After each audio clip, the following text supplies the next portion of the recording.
Então agora a gente vai falar um pouquinho da relação do estresse com o aprendizado. O Senninger desenvolveu um modelo chamado de zonas de aprendizado. Nesse modelo, fica caracterizado a importância de um nível ótimo de estímulo para o animal em relação ao aprendizado, que ocorreria dentro da zona de crescimento, que é a zona intermediária aqui. Tá? Quando esse estímulo é muito reduzido, na zona de conforto, ou quando ele é muito elevado, na zona de pânico, haveria um prejuízo, tanto ao aprendizado como para a execução de algumas atividades. A gente vai ver como é que funciona isso. A primeira zona é chamada zona de conforto.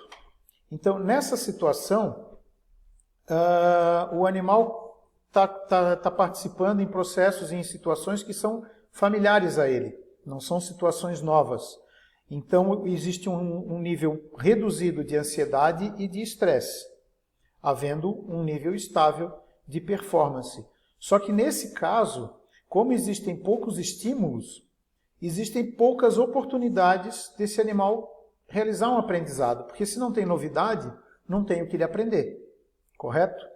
Então, são características da zona de conforto: sensação de segurança, rotina, conveniência, relaxamento e prazer. Já na zona de crescimento, a gente tem maiores chances de aprendizado, por isso é chamada de zona de crescimento. Porque vai ocorrer, tem a oportunidade desses animais descobrirem novas condições, explorar os limites, expandir a zona de conforto e se familiarizando com novidades, ou seja, recebendo possibilidade de aprendizado. Nessa zona também existe a caracterização da indução na elevação das respostas de estresse. Isso vai estimular o foco e a concentração nessas atividades. Então, voltando àquilo que a gente já comentou, o estresse, desde que de uma forma branda, ele é benéfico, ele estimula o aprendizado, entre outras coisas. Então, sem estresse, dificilmente vai haver aprendizado. São características da zona de crescimento a aventura, o desconhecido, a incerteza, problemas, mudanças, enfrentar o inesperado, enfrentar riscos. Óbvio que numa condição moderada, numa condição equilibrada. Já a zona de pânico, ela é uma zona de estresse extremo, não aquele estresse do aprendizado, em que vai ocorrer sensação de medo e uma falta de capacidade do organismo de lidar com essa situação estressora. Nesse caso, vai haver o acionamento do instinto de sobrevivência e a possibilidade de haver aprendizado nessa situação é mínima.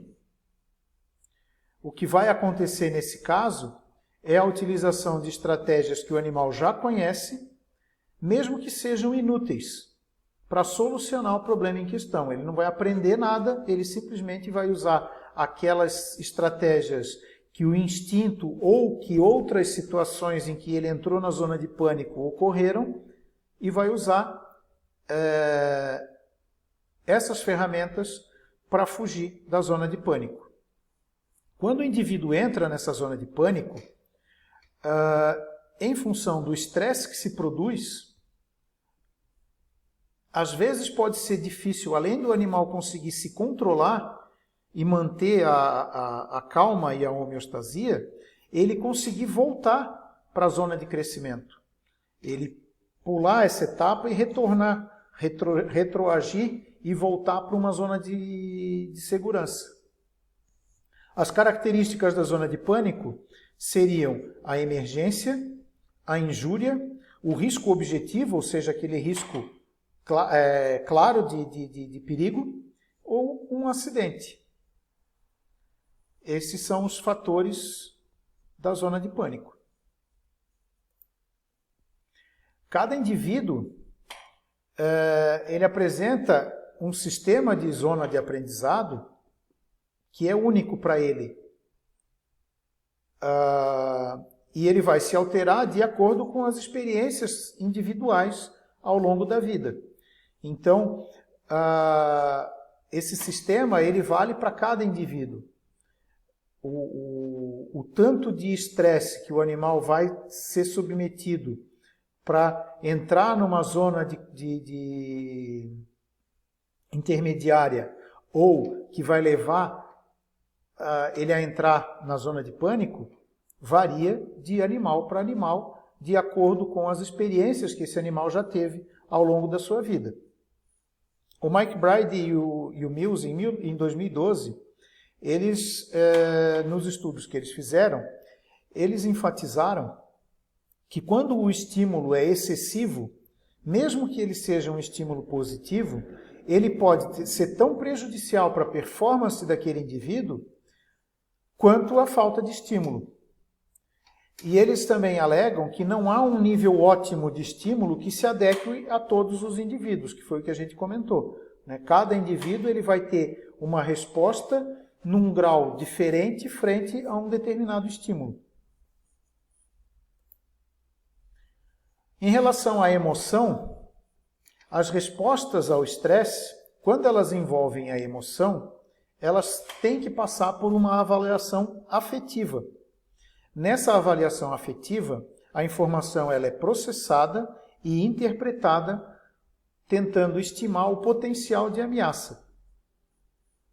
Essa avaliação afetiva, ela determina qual vai ser o padrão de resposta e o tipo de defesa que esse indivíduo vai adotar frente a esse agente estressor, levando em conta o seu histórico pessoal, o seu aprendizado, as experiências prévias desse indivíduo, que então, baseado nessas informações, vai haver a avaliação afetiva,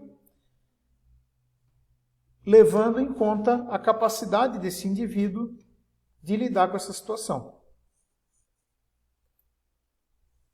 A intensidade da resposta a essa avaliação afetiva é que vai determinar novamente se esse animal está sofrendo de estresse ou se ele está experimentando simplesmente um breve período de conturbação na sua vida, sem levar a nenhum impacto significativo ao seu bem-estar.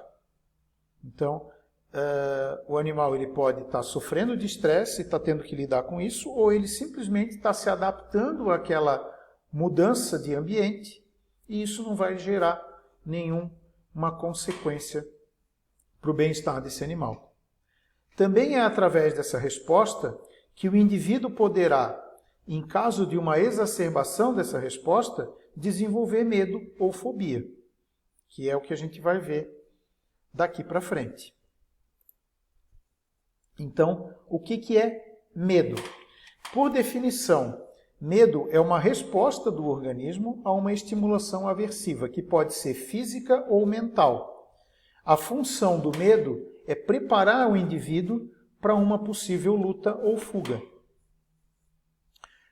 Uma outra definição, o medo é uma emoção que vai evitar que o indivíduo se exponha a situações de risco. Evitando perigo, garante a sobrevivência. Nesse caso, o medo ele é um mecanismo de proteção. Então, o medo, em grau leve, ele é positivo para o organismo.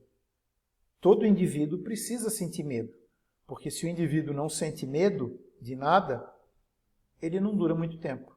Primeira situação de perigo que ele for submetido, se ele não tiver medo e encarar esse perigo, ele pode se dar mal. O medo, ele é uma sensação que ocorre em consequência da liberação de hormônios, entre eles a adrenalina, que vão causar uma imediata aceleração dos batimentos cardíacos. Um dos principais efeitos da adrenalina é a taquicardia. Então, a sensação de medo ela está muito diretamente relacionada à liberação da adrenalina no organismo. A adrenalina ela exerce efeitos que vão contribuir para a manifestação de medo. A resposta anterior ao medo é conhecida por ansiedade. Nesse caso, na ansiedade, o indivíduo vai ter um temor antecipado, vai ter uma sensação desagradável que vai anteceder ao medo. Tá? Então, a ansiedade ela vem antes da situação que vai causar a reação de medo. Então, naquele indivíduo que já teve uma experiência semelhante, ele, quando se aproxima daquela sensação, ele vai sentir a ansiedade. Em alguns casos, o organismo vai reagir ao medo de uma forma exagerada, fazendo com que esse estado de alerta que o medo gera se transforme num estado patológico, que é chamado de fobia. Isso vai levar a um comprometimento das relações sociais e vai levar ao sofrimento psicológico. Então aqui a gente tem as duas questões. O medo, ele desenvolve-se gradualmente e ele tem uma variação na resposta. A fobia, ela geralmente se desenvolve muito rapidamente e a partir do momento em que ela se desenvolve, tem muito pouca mudança na sua apresentação a cada vez que o indivíduo, o organismo, esteja sendo testado, ou esteja sendo exposto àquela situação que levou ao desenvolvimento da fobia. Então, entre as respostas comportamentais e fisiológicas clássicas do medo se destacam o congelamento, ou seja, o indivíduo paralisa, o sobressalto, o susto, um aumento da frequência cardíaca, gerado pela liberação da adrenalina, alterações da pressão arterial, também relacionadas à ação da adrenalina, e um aumento do sentido de vigília. Segundo Chudamasa, essas respostas elas são respostas comportamentais e perceptivas que vão facilitar as respostas defensivas do indivíduo, como a fuga e a esquiva, de forma apropriada, ou seja, equilibrada, a fim de reduzir o perigo ou uma lesão.